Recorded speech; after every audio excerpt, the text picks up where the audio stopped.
Le danger d'une troisième guerre mondiale est grave, il est réel, on ne peut pas le sous-estimer. Il a dit d'ailleurs autre chose dans ce cadre-là. Il dit aussi que la Russie va malgré tout poursuivre les négociations de paix avec l'Ukraine, tout en accusant l'Ukraine de faire semblant de discuter.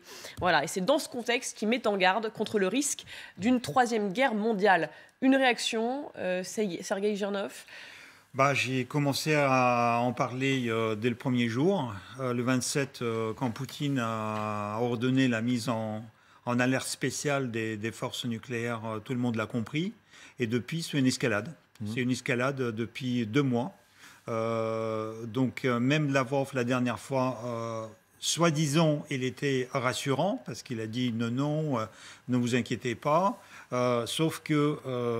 on a oublié de citer une toute petite partie de sa phrase, à ce niveau de conflit, à cette période de conflit. Et on a compris que cette petite phrase changeait tout et que ça allait continuer. Vincent Hugeux, est-ce que ça vous semble inquiétant, cette petite phrase? Eh bien, au risque de casser l'ambiance, ma réponse est non. Pour la raison suivante. D'abord, ce n'est pas la première fois que l'on brandit le spectre du feu nucléaire. Par la voix du même Sergueï Lavrov. Cela dit, il ne parle pas de nucléaire, il parle de troisième guerre mondiale. Dans la hiérarchie des mots, c'est moins terrible. Oui, tout à fait. Mais ce que je veux dire par là, c'est qu'on a donc un pouvoir post-soviétique qui a gardé de vieux réflexes dans la logomachie maison. Au début, on a misé sur la fragmentation, la fracturation du bloc européen et atlantique. Et puis, ça n'a pas fonctionné. Et donc, on est pris à son propre jeu et on a face à soi des Américains, de l'OTAN, des Européens qui testent en quelque sorte la riposte russe, parce qu'on voit une sorte de montée en gamme indubitable des fournitures d'armement, et notamment d'armement lourd. Et pour le moment, les ripostes sont rhétoriques. Donc on ne peut pas rester inactif, on ne peut pas rester muet quand, au fond, le camp d'en face, dont on avait expliqué qu'il allait s'effondrer en 48 heures, miné par ses divisions, sa tiédeur, sa mollesse et sa fadeur politique, quand le camp d'en face vous teste vous-même. Vous ne pouvez pas rester inerte. Ouais. Donc, je ne pense pas honnêtement qu'il y ait aujourd'hui un pas de plus vers la Troisième Guerre mondiale qui ait été accompli qu'il y a 2 semaines ou 3 semaines ou 2 mois. Ça peut paraître paradoxal quand même, parce que quand on lit exactement ce qui se dit, il parle à la fois de poursuivre les négociations de paix, et en même temps il dit...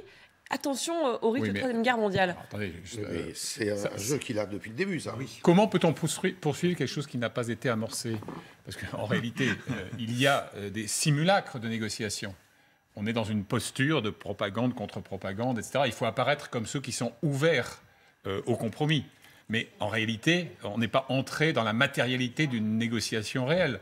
Donc, encore une fois, c'est une sorte de miracle sémantique de poursuivre quelque chose qui n'a pas commencé.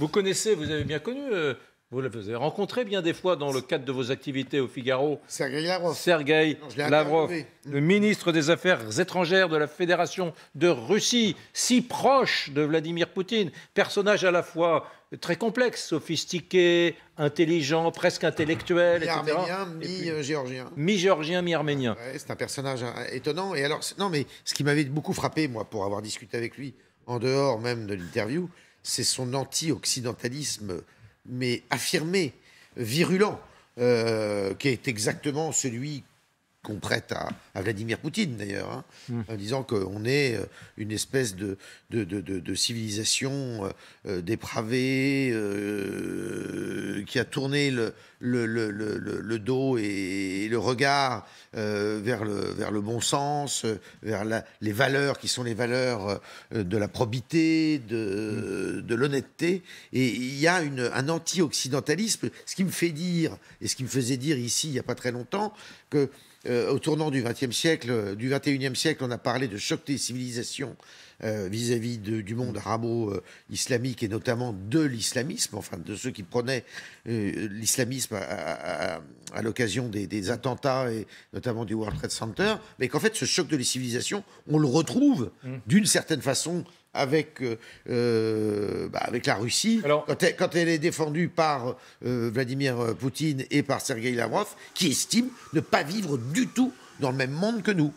Et alors, là, simplement, donc, à vous écouter, Vincent Hugeux, au fond, cette sortie de Lavrov est une rodomontade qui permet de positionner la Russie aujourd'hui dans cette course aux armements, enfin l'armement de l'Ukraine. Ça permet de dire attention, on se positionne sur le plan rhétorique et dialectique parce que sur le plan militaire, on n'est pas bien, c'est ça. Alors, comme je sens que mon voisin de gauche, qui est un éminent spécialiste, ne partage pas mes perceptions, mon analyse, je vais d'abord lui céder la parole et je reprendrai ensuite. Si Girnov, Sergueï Girnov. Disons que je suis d'accord par rapport à l'ajout rhétorique, ça existe. Et effectivement, côté russe, utilise ça. Mais s'il n'y avait que ça, je serais beaucoup moins inquiet. Mon général, vous allez me confirmer, quand on lance à côté de ça le missile Sarmat, c'est pas de la rhétorique. Quand on bombarde avec les Tupolev 23 et les Tupolev 160, ça veut dire les porteurs stratégiques intercontinentaux, le Mariupol, pour le moment, avec les bombes conventionnelles, ce n'est pas de la rhétorique. Donc vous êtes un peu Quand moins on utilise le Kinjal, ce n'est pas de la rhétorique. C'est quoi le Kinjal? C'est un missile le fameux missile hypersonique. Hypersonique de croisière. Donc, en fait, ils utilisent les deux. Ça veut dire que d'un côté, ils parlent. En plus, ils jouent au chaud et froid. Il y a Lavrov, tantôt il est pacifiste, tantôt il est guerrier. Tantôt Poutine fait quelque chose de cool et de moins cool. Mais en même temps, il y a quand même des frappes. Vous savez combien de missiles ont été tirés par les Russes depuis le début de la guerre? 1700. 1700 missiles. Donc vous, quand le Moscou dit il y a un risque réel de Troisième Guerre mondiale, c'est à prendre au sérieux quand même, cette phrase. Je partage le point de vue du directeur de la CIA, qui a dit la même chose. C'est-à-dire que, petite nuance, c'est que le péril de la fuite en avant, on est un certain nombre à l'avoir envisagé ici depuis le 24 février. C'est ça. Un péril qui est accru par les humiliations opérationnelles successives essuyées par l'armée de Fédération Russie. Parce que la thématique de l'humiliation, qui a été beaucoup instrumentalisée depuis le début, il n'y a pas de pire humiliation que celle que l'on s'inflige à soi-même par l'échec d'un plan A. Voué à la catastrophe et au fiasco, un plan B qui ne fonctionne pas bien, etc. Donc, qu'un personnage qui a le schéma mental de Vladimir Poutine soit tenté par une fuite en avant qui peut aller d'ailleurs jusqu'à, puisqu'on évoque ici toutes les hypothèses du tactique nucléaire, je dis bien du tactique, donc très localisé, très circonscrit, bien sûr qu'il faut avoir dans le spectre des possibles cette hypothèse de travail. Mais pour moi, ce n'est pas du tout une fatalité. Je crois qu'il y a davantage un besoin pour Moscou d'apparaître comme à l'initiative, d'apparaître comme proactif et non pas comme contraint à des ajustements successifs qui sont autant de bricolage à la fois dans la rhétorique diplomatique et dans le militaire. Irena Karpa, merci d'être avec nous. Vous êtes écrivaine ukrainienne basée à Paris. On a entendu beaucoup de témoignages d'Ukrainiens qui prévenaient depuis un moment déjà et qui préviennent et qui disent la guerre, elle ne va pas s'arrêter à l'Ukraine. Est-ce que vous, quand vous entendez, quand vous lisez ces propos du chef de la diplomatie russe, vous êtes surprise ou pas du tout? Non, mais pas du tout. Comme vous avez dit, vraiment, la Russie, aujourd'hui, ils essayent de copier les appétits de l'Union soviétique. Ils essayent de manger un tout petit peu de Géorgie, un tout petit peu de Syrie, un tout petit peu de Moldavie. Et donc là, maintenant, vraiment, comme quand ils menacent le ministère de Défense russe, quand ils menacent la Moldavie, je crois que le planning du Kremlin peut être vraiment arrêté si on les fait perdre sur le champ de bataille, en fait. Et donc, oui, après, on va revenir sûrement sur cette question. Si les États-Unis, ils aident l'Ukraine avec de l'armement... On va y revenir dans un instant. Oui, mais là, c'est en fait, on doit tous, le monde entier doit faire tout afin que ne pas donner à la Russie la possibilité de mener cette guerre agressive contre le monde civilisé. Le positionnement change un peu parce qu'il y a 6 semaines, au moment du déclenchement des hostilités, de l'invasion, on disait... presque, enfin on pensait en tout cas qu'il ne fallait pas trop humilier Poutine et que ça serait pas mal dans la perspective de la paix qu'il ait une toute petite victoire à se mettre sous la dent, ça le calmerait, ça le conduirait tout droit vers la table des négociations. Voilà ce qu'on pensait tous en sous-main. Bon, là, Ça a changé. Je regardais ce que disait au retour d'un déplacement à Kiev le secrétaire d'État américain Anthony Blinken. L'Ukraine peut gagner la guerre contre la Russie si elle dispose de bons équipements et d'un soutien. On va l'écouter, c'est le chef du Pentagone qui était avec Anthony Blinken hier à Kiev. Il est rentré et voilà ce qu'il dit. La première étape pour gagner est de croire que vous pouvez gagner. Et donc, ils croient qu'ils peuvent gagner. Nous pensons qu'ils peuvent gagner. Ils peuvent le faire s'ils ont le bon équipement et le bon soutien. Et nous allons faire tout ce que nous pouvons, continuer à faire tout ce que l'on a pour nous assurer qu'ils l'obtiennent.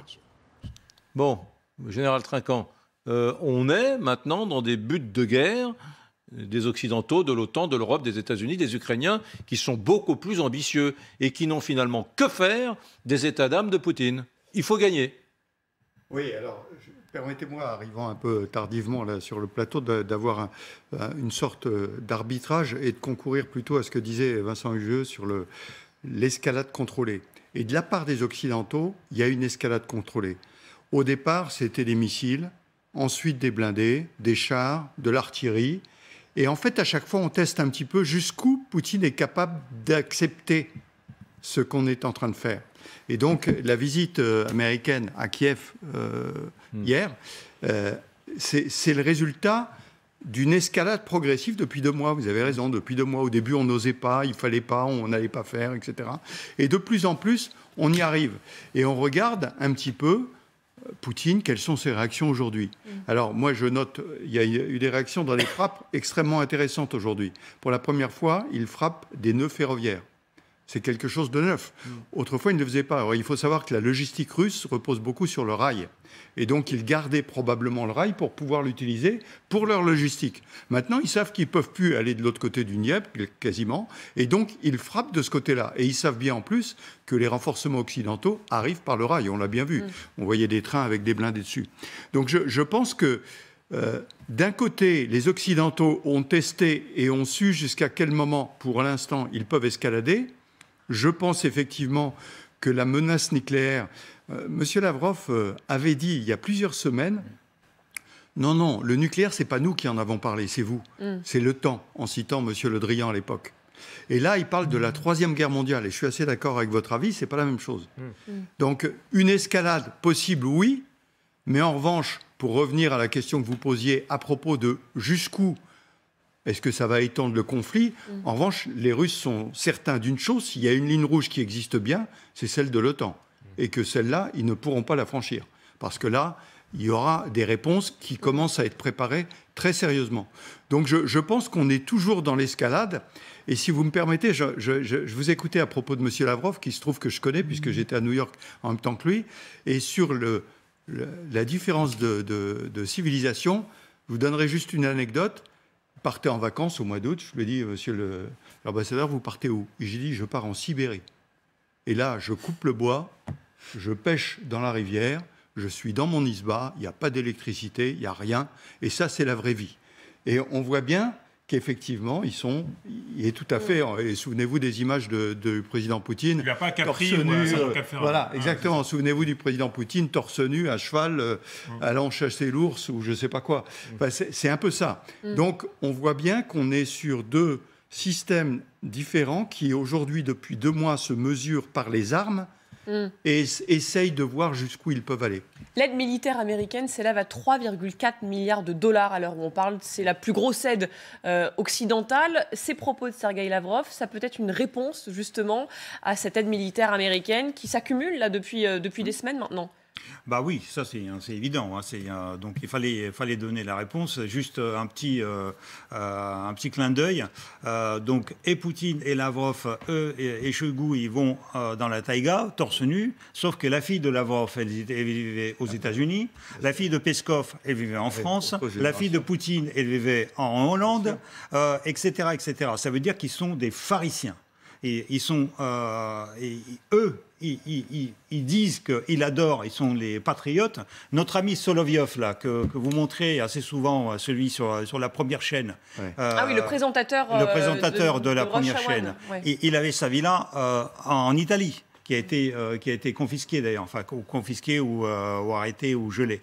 D'ailleurs, il y a une histoire avec lui, un rebondissement, puisque aujourd'hui le FSB a déclaré qu'il y avait un attentat contre sa vie Et 6 personnes ont été arrêtées et le FSB parle d'attentats, bien évidemment, organisés par les Ukrainiens. Alors, puisqu'on parle des armes, qui expliquerait peut-être pourquoi ça commence un peu à agacer Moscou, on va faire le point avec Nivine Potros. On a un peu l'impression que les États-Unis fournissent beaucoup d'armes et que nous, les Européens, les Français, on est un petit peu à la traîne finalement maintenant. Alors, vous soupirez, Général Trinquant, et on vient vers vous dans un instant. On va faire le point avec les chiffres justement précis. Nivine Potros, il en est quoi de la France déjà ? Alors effectivement, plusieurs pays ont livré des armes à l'Ukraine, à commencer évidemment par la France. Au total, nous avons livré 100 millions d'euros d'équipements militaires. Parmi ces équipements, il y a notamment des missiles anti-chars Milan, des canons César, plusieurs milliers d'obus. Alors on n'a pas le détail précisément chiffré de ces envois puisque l'Élysée ne veut pas communiquer ces chiffres pour ne pas évidemment interférer dans cette guerre et éventuellement donner des informations organisationnelles militaires à la Russie. Mais voilà pour le moment les données qui sont communiquées par le ministère. Et pour les autres pays donc, Nivine ? Alors le pays qui pour l'instant a le plus livré d'armes, c'est évidemment les États-Unis avec entre 3 et 4 milliards de dollars d'aide selon les estimations, selon les calculs qui ont été réalisés, avec par exemple des véhicules blindés, des hélicoptères, des fusils d'assaut. L'Espagne a également été très généreuse puisque c'est la première fois qu'elle livre autant d'armes à un pays allié avec 200 tonnes de matériel militaire. Ça comprend par exemple 30 camions militaires, des véhicules légers. La Turquie a livré des drones kamikazes, une vingtaine de drones. On parle de 16, 20 drones, des drones qui seraient très efficaces selon Kiev. Le Royaume-Uni, lui, va même plus loin, il a déjà livré des armes, mais il envisage de livrer des chars en passant par exemple par la Pologne. Au total, c'est une quarantaine de pays au monde qui ont déjà livré des armes ou des équipements à l'Ukraine, ou en tout cas qui envisagent de le faire dans les toutes prochaines semaines. En Allemagne, cette question de la livraison d'armes, elle divise le gouvernement et ce, depuis le début de la guerre. Finalement, les Allemands se sont mis d'accord et vont livrer des armes de l'ex-Allemagne de l'Est. Merci beaucoup Nivine. Dans un instant, on sera en direct avec Jean-Éric Branac. Vous connaissez bien sur LCI, spécialiste des États-Unis, pour essayer de comprendre pourquoi les États-Unis s'investissent autant finalement dans cette guerre en Ukraine. Mais juste avant, une réaction. Vous avez soupiré quand oui. J'ai dit qu'on avait peut-être l'impression que l'Europe s'investissait un peu moins que les États-Unis. Non, mais ça va vous surprendre parce que c'est la Russie le meilleur fournisseur d'armes pour l'Ukraine. Toutes les armes abandonnées par la Russie sur le champ de bataille, reprises par l'Ukraine. Quand on disait qu'on allait livrer 20 chars, oui, il y en a 150 qui ont été pris par l'Ukraine dans l'armée russe. Les véhicules blindés, l'artillerie. Donc c'est pour ça que je soupirais, pardonnez-moi. Mais sinon, évidemment, les États-Unis fournissent une masse colossale.